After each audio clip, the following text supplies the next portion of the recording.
तो सीधे इस वक्त की बड़ी खबर हम आपको चंडीगढ़ से बता रहे हैं, जहां सीएम मनोहर लाल ने की बैठक, पूर्व अधिकारियों के साथ की बैठक के बाद सीएम मनोहर लाल का बड़ा बयान। प्रदेश सरकार के नए प्रयोग पर किया चिंतन, परियोजनाओं पर भी हुई चर्चा। पूर्व अधिकारियों के अनुभव पर लाभ उठाएगी सरकार। सरकार के कार्य में सहयोग देते हैं पूर्व अधिकारी। बारिश से बर्बाद फसलों का खुद लिया जायजा। सभी उपायुक्तों को दिए गए गिरदावरी के आदेश। मई महीने में सभी को दिया जाएगा मुआवजा। राहुल गांधी पर भी दिया सीएम ने बयान। लोकतंत्र की मर्यादाओं को जब तोड़ा जाता है तो स्वतंत्र रूप से एजेंसी या कोर्ट अपना काम करते हैं। चुनाव में उठे विषयों पर कोर्ट ने लिया संज्ञान। सभी को अपनी मर्यादा बनाकर रखनी चाहिए। कोई भी मर्यादा तोड़ेगा तो कोर्ट अपना काम करेगा। तो बड़ी खबर हम आपको बता रहे हैं सीधा चंडीगढ़ से, जहां सीएम मनोहर लाल ने पूर्व अधिकारियों के साथ की बैठक, जहां पर बैठक के बाद सीएम मनोहर लाल का बड़ा बयान सामने आया। प्रदेश सरकार के नए प्रयोग पर किया चिंतन, परियोजनाओं पर भी हुई चर्चा। वहीं पूर्व अधिकारियों के अनुभव का लाभ उठाएगी सरकार। सरकार के कार्य में सहयोग देते हैं पूर्व अधिकारी। सभी उपायुक्तों को दिए गए गिरदावरी के आदेश। वहीं मई महीने में सभी को दिया जाएगा मुआवजा। तो वहीं राहुल गांधी पर भी दिया सीएम मनोहर लाल ने बयान। लोकतंत्र की मर्यादाओं को जब तोड़ा जाता है तो स्वतंत्र रूप से एजेंसी या कोर्ट अपना काम करती है। चुनाव में उठे विषयों पर कोर्ट ने संज्ञान लिया। सभी को अपनी मर्यादा बनाकर रखनी चाहिए। कोई भी मर्यादा तोड़ेगा तो कोर्ट अपना काम करेगी।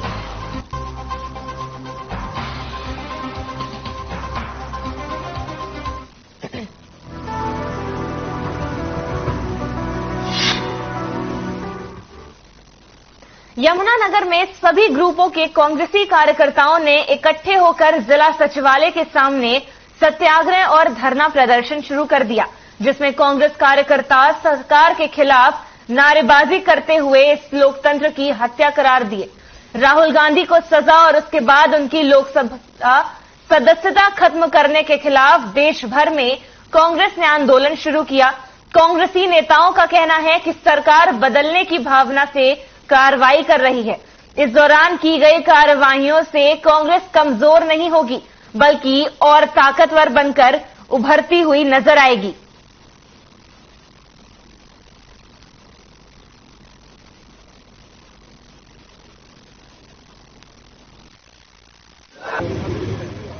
बदले की बूंद नजर आ रही है।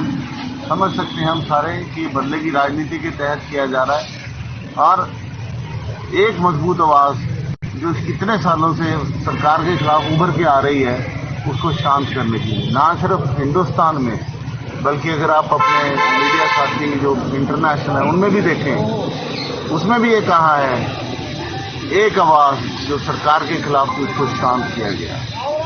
परंतु ये नहीं पता कांग्रेस पार्टी क्यों कहते हैं कि मजबूत है कि मुद्दे को ट्विस्ट देने के लिए जिस मुद्दे के ऊपर बात होनी चाहिए वो बात नहीं हो रही। बात कहां से शुरू हुई कि अडानी से। वो मुद्दा तो गौण हो गया और ये मुद्दा पकड़ लिया। ओबीसी की बात नहीं आई, ओबीसी का मुद्दा पकड़ लिया। पहले हिंदू मुसलमान का मुद्दा था, क्योंकि इलेक्शन आ रहा है, अब जो है ये दूसरा। अरे यहां सभी जातियां सभी धर्म बराबर है। इस तरीके की घृणा मत पैदा करो, लेकिन ये लोग कर रहे हैं।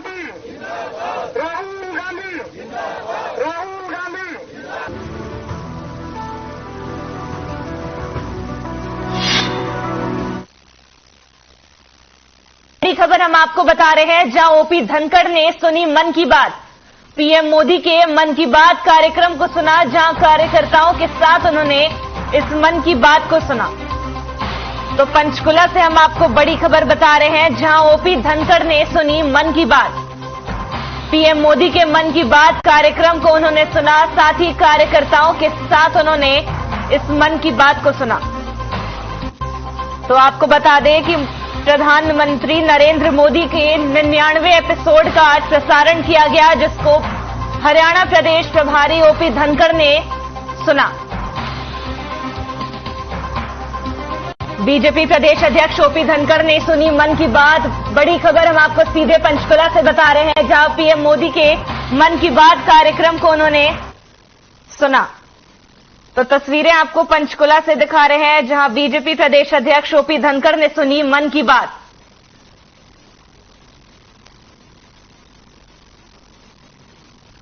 साथ ही कार्यकर्ताओं के साथ उन्होंने मन की बात को सुना।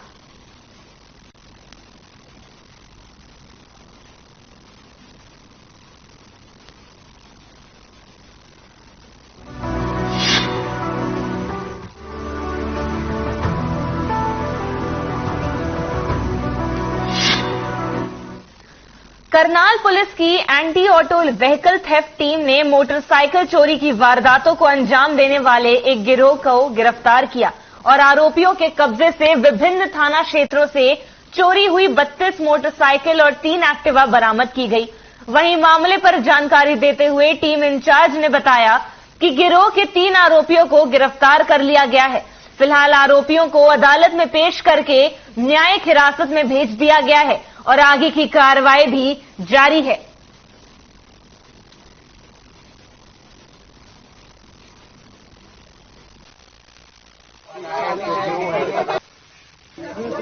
एक आरोपी है जोगिंदर, इसको मंगलपुर के पास से गिरफ्तार किया था, और दूसरा इसका साथी है अर्जुन, इसको हमने बसंत बिहार से गिरफ्तार किया था, और तीसरा जो इनसे मोटरसाइकिल खरीदता है, इसको हमने मेरे रोड पार्श्वनाथ के पास से गिरफ्तार किया है।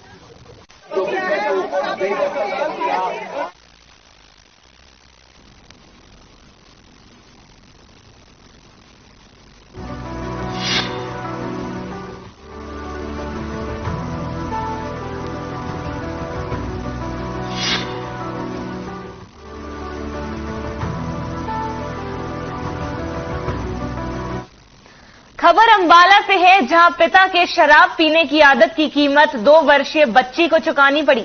आपको बता दें कि एक पिता ज्यादा शराब पीने के कारण अपनी बच्ची को नशे की हालत में अंबाला रेलवे स्टेशन पर छोड़कर चला गया, जिसके बाद बच्ची भी डर गई और रोने लगी। बच्ची को रोता देख डिलीवरी बॉय ने इस बारे में आरपीएफ को सूचना दी। बच्ची को अपने कब्जे में लेकर रेलवे चाइल्ड हेल्पलाइन को इस बारे में सूचित किया गया। मौके पर पहुंची चाइल्ड लाइन टीम ने बच्ची की काउंसलिंग कर परिवार का पता लगाया। इसके बाद टीम ने परिवार को इस संबंध में सूचित भी किया, जिसके बाद बच्ची को चाइल्ड लाइन डायरेक्टर के समक्ष पेश हुए बच्ची को मां के सुपुर्द कर दिया गया।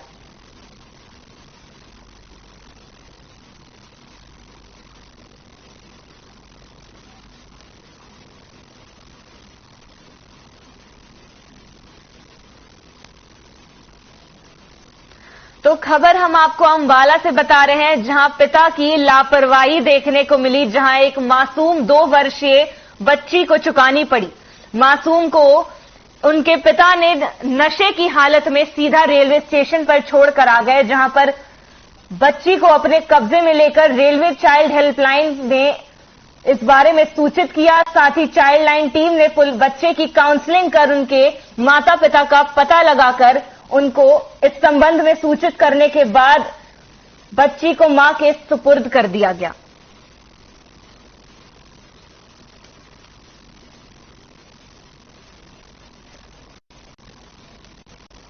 बच्ची को जो है प्लेटफॉर्म पे बच्ची मिली थी। 2 यात्री इसको जो है इसकी सूचना आरपीएफ को दी कि शराबी फादर के साथ एक बच्ची है, फादर है कि कौन ये पता नहीं है। तो उनकी सूचना पे आरपीएफ वालों ने रेलवे चाइल्ड के साथ मिलकर बच्ची को रेस्क्यू किया।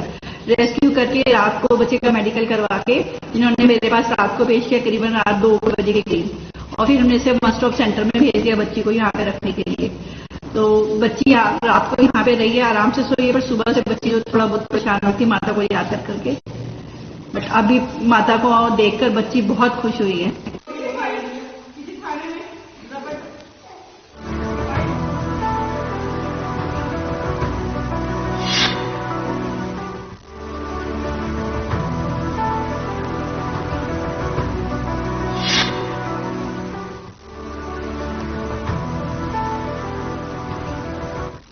खबर करनाल से है, जहां दुग्ध उत्पादन बढ़ाने के साथ अच्छी नस्लों को सुरक्षित करने की दिशा में कदम बढ़ा रहा है।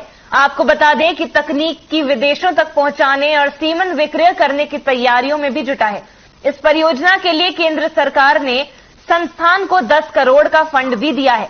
एनडीआरआई के निर्देशक डॉक्टर धीर सिंह ने पत्रकारों से बातचीत में बताया कि संस्थान बुल सीमन की क्लोनिंग पर अनुसंधान कर रहा है। यदि यह सफल रही तो अच्छी नस्ल के सांडों की कमी दूर हो जाएगी। उन्होंने बताया कि सन 1951 में देश में दुग्ध उत्पादन 17 मिलियन टन रहा, जो अब 1200% वृद्धि के साथ 210 मिलियन टन हो चुका है।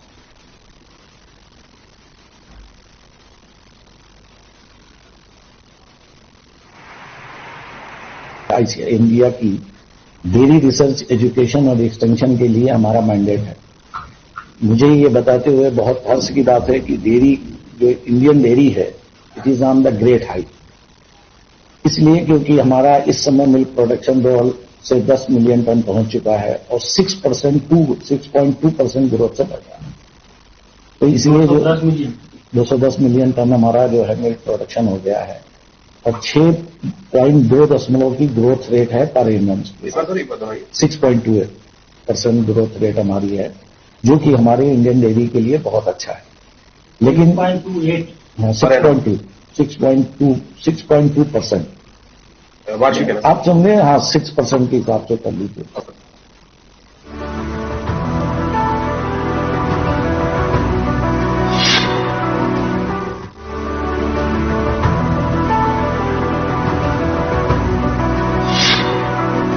हरियाणा के यमुनानगर में मात्र 1 घंटे में पूरा शहर जलमग्न हो गया।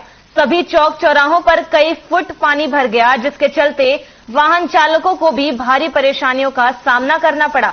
मार्ग पर तो हाईवे पर कई फुट पानी होने से वाहन पानी में रुक गए, जिसके चलते जाम की भी स्थिति बनी रही। इस दौरान मार्ग पर हाल ही में सड़क का निर्माण भी हुआ, लेकिन उसका कहीं कोई फायदा होता नजर नहीं आया। उन्होंने कहा कि शहर के सभी चौक चौराहे थोड़ी सी वर्षा में जाम हो गए।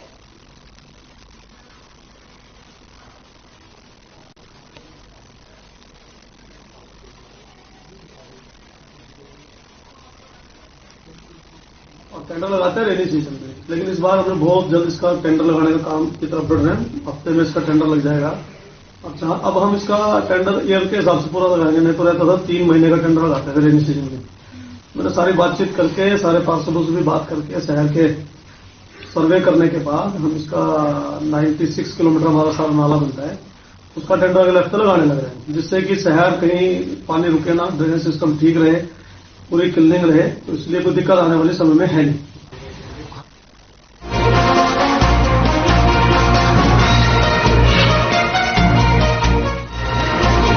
प्रधानमंत्री नरेंद्र मोदी ने मन की बात कार्यक्रम के जरिए देश को संबोधित किया। इस दौरान पीएम ने कहा कि भारत सोलर एनर्जी के क्षेत्र में जिस तेजी से आगे बढ़ रहा है, वो अपने आप में एक बड़ी उपलब्धि है। भारत के लोग तो सदियों से सूर्य से विशेष रूप से नाता रखते हैं। हमारे यहाँ सूर्य की शक्ति को लेकर जो वैज्ञानिक समझ रहे हैं, सूर्य की उपासना को जो परंपराएं हैं, वो अन्य जगहों पर कम ही देखने को मिलती है। सबका प्रयास, यही स्पिरिट आज भारत के सोलर मिशन को भी आगे बढ़ा रही है। दीव भारत का पहला ऐसा जिला बना जो देश के लिए सभी जरूरत के लिए 100% क्लीन एनर्जी का इस्तेमाल कर रहा है। साथियों, पुणे और दीव उन्होंने जो कर दिखाया, ऐसे प्रयास देश भर में कई और जगहों पर भी हो रहे हैं। इनसे पता चलता है कि पर्यावरण और प्रकृति को लेकर हम भारतीय कितने संवेदनशील हैं और हमारा भारत किस तरह भविष्य की पीढ़ी के लिए बहुत जागृत है।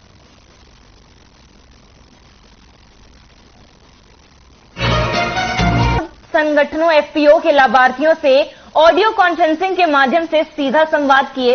इस दौरान उन्होंने कहा कि मुझे गर्व है कि हमारे कृषि प्रधान हरियाणा में 33 किसान इन चीजों से जुड़े हुए हैं। साथ ही आपको बता दें कि उन्होंने कहा कि हमारे यहां किसान एफपीओ के माध्यम से पैक हाउस बनाकर अपनी फसल और उपज का भी भंडारण करते हैं, ताकि खराब फसल होने से उन्हें बचाया जा सके।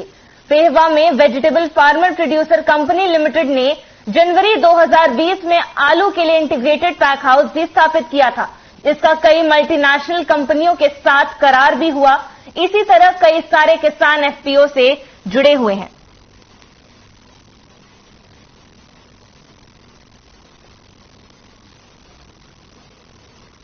और कई बार आज मेरा सौभाग्य है कि मैं हरियाणा प्रदेश के उन किसानों से बात कर रहा हूं जो नई नई विधि के हिसाब से अपने खेती के काम को किस प्रकार से आय का एक अच्छा साधन बनाए और न केवल अकेले बल्कि अन्य सब किसानों को जोड़कर एक ऑर्गेनाइजेशन बना करके, जिसको हम एफपीओ कहते हैं, फार्मर्स प्रोड्यूशन ऑर्गेनाइजेशन, उस नाते से काम कर रहे हैं। इस प्रकार के हरियाणा में 731 एफपीओस ये बने हुए हैं। केंद्र सरकार की और हरियाणा सरकार की एक मिलीजुली स्कीम प्रधानमंत्री जी ने फरवरी 2020 में इसकी परिकल्पना की थी और उस समय से लगातार एफपीओस की संख्या में ये वृद्धि हो रही है। एफपीओस के बनाने के पीछे हेतु ये है कि कई बार छोटे किसान अपनी फसल का ठीक से लाभ नहीं ले पाते, वो उसको सॉर्टिंग पैकेजिंग नहीं कर पाते और कई बार फसल जो है, खास करके फल हैं, सब्जियां हैं, जिन फसलों की जो आयु होती है बहुत कम होती है, 2 से 4 दिन तक अगर उपयोग न किया जाए तो खराब हो जाती हैं। इस प्रकार उनको सबको एक प्रकार से ठीक से उनकी स्टॉक करना और समय आने पर ठीक कीमत उनकी मिले उस समय उसको बेचना और साथ ही एग्रो बेस्ड इंडस्ट्री के नाते उसका कुछ ना कुछ उत्पाद बनाना और फिर उसको बेचना, ऐसे समूह को एक साथ करने के लिए सरकार ने योजनाएं बनाई और एफपीओस के माध्यम से ये सब काम किया। प्रबंधन और विपणन अर्थात मार्केटिंग, इसका बहुत बड़ा एक आधुनिक जो तकनीक के माध्यम से काम करने का इसके पीछे की एक बैकग्राउंड है।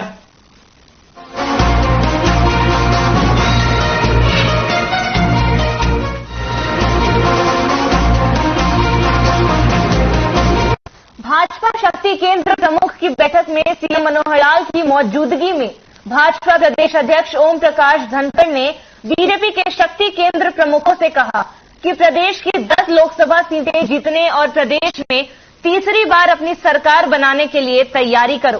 प्रदेश में 5 अप्रैल तक 4 लाख पन्ना प्रमुख बनाने के लक्ष्य को पूरा करो। 6 अप्रैल को प्रदेश में 4 लाख पन्ना प्रमुख 1 लाख अन्य पदाधिकारियों के साथ घर पर भाजपा का ध्वज भी फहराओ। भाजपा प्रदेश अध्यक्ष ने साफ कहा कि हम अपनी तैयारी कर रहे हैं, जजपा अपनी तैयारी कर रही है।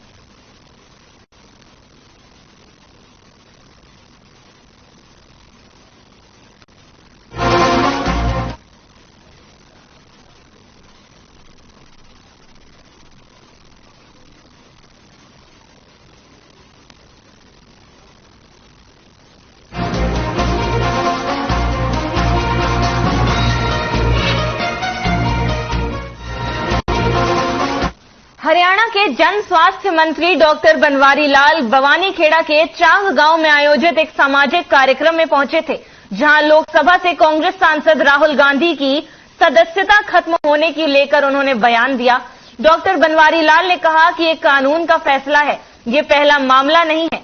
पहले भी कई एमएलए व एमपी की सदस्यता रद्द हुई है। वहीं दिल्ली के सीएम अरविंद केजरीवाल के प्रधानमंत्री नरेंद्र मोदी को सबसे भ्रष्ट और कम पढ़ा पीएम कहने पर केजरीवाल ने कहा कि देश के पीएम के बारे में केजरीवाल की सोच बहुत गलत है।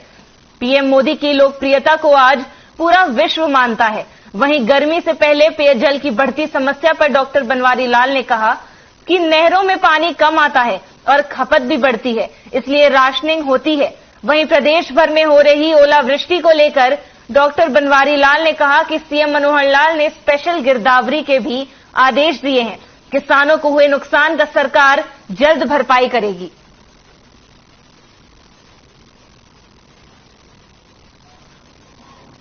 चलते उन्होंने कानून का फैसला है और कानून के फैसले को तो हम कुछ कर नहीं सकते, लेकिन इससे पहले भी सदस्यता विधायकों की, सांसदों की रद्द हुई है इस तरह के फैसले पर। पहले मैं कह रहा हूँ, पहले भी तो ऐसा हुआ, कोई नया तो हुआ नहीं। अब विपक्ष तो उसको अपने दूसरे एंगल से सोचता है। तो ये तो उनकी बहुत गलत सोच है, देश के प्रधानमंत्री के बारे में इस तरह की बात करना। और आज आप देख रहे हो कि विश्व के अंदर माननीय नरेंद्र भाई मोदी का क्या इमेज है। आज पूरा विश्व उनको नेता मानता है और आज देश के अंदर G20 की जो अध्यक्षता मिली है, ये कोई छोटी बात नहीं है। इससे ही पता लगता है कि हमारे देश के प्रधानमंत्री कितने काबिल और कितने पॉपुलर हैं।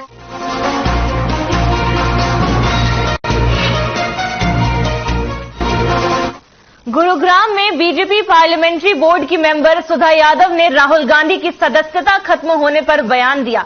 उन्होंने कहा कि ये बीजेपी का फैसला नहीं, उनके तहत राहुल गांधी की सदस्यता रद्द की गई। राहुल गांधी पर चुटकी लेते हुए सुधा यादव ने कहा कि अभी तो राहुल गांधी पर कई और मामले दर्ज हैं और अगर उन्हें बिल्कुल आपकी तरफ से कोई कार्रवाई होती है तो फिर उसमें बीजेपी को ही दोष क्यों दिया जाएगा।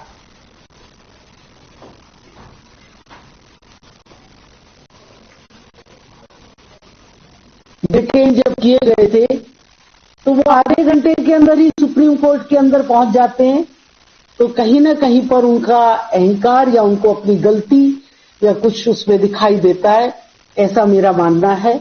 और ये पहला मौका नहीं है जब उन्होंने इस तरीके का कहा है। राफेल के ऊपर भी आपने देखा कि उनको माफी मांगनी पड़ी थी। सुप्रीम कोर्ट की टिप्पणियां भी उनके खिलाफ हुई हैं कि उनको माफी मांगनी चाहिए, लेकिन उन्होंने माफी ना मांगते हुए अपने अहंकार को बरकरार रखते हुए जिस तरीके से वो आगे बढ़े हैं, उसका परिणाम वो भुगतने लग रहे हैं।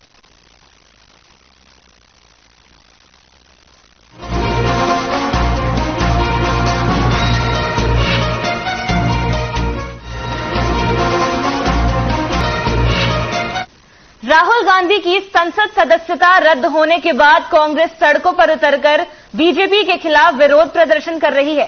देश भर से अलग अलग तस्वीरें भी सामने आ रही हैं। तो वहीं गुरुग्राम के खेड़की डोला टोल प्लाजा पर भी यूथ कांग्रेस के कार्यकर्ताओं ने विरोध प्रदर्शन किया। टोल प्लाजा पर उन्होंने लंबा जाम भी लगाया। स्थिति बिगड़ते देख गुरुग्राम पुलिस मौके पर पहुंची और कुछ कार्यकर्ताओं को हिरासत में लेकर जाम को खुलवाया। हरियाणा यूथ कांग्रेस के अध्यक्ष दिव्यांशु बुद्धिराजा की माने तो बीजेपी कांग्रेस और राहुल गांधी से डर रही है। संसद में अडानी का मुद्दा उठाए जाने पर राहुल गांधी के खिलाफ ये कार्रवाई की गई। उन्होंने ये साफ तौर पर कहा कि राहुल गांधी डरने वाले नहीं हैं।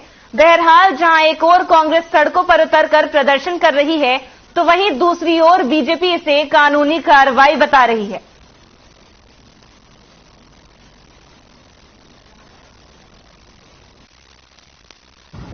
आज जो सवाल है वो राहुल गांधी जी की सदस्यता का इसलिए है क्योंकि राहुल गांधी जी ने जब से संसद के अंदर अडानी मामले को उठाया, जब से अडानी मामले को लेकर संसद में चर्चा करनी शुरू की, तब से राहुल गांधी जी को सरकारी विभिन्न एजेंसियों के द्वारा उन्हें प्रताड़ित किया जा रहा है। कभी ईडी से सम्मन भेजे जा रहे हैं, कभी दिल्ली पुलिस की दस्तक दी जा रही है।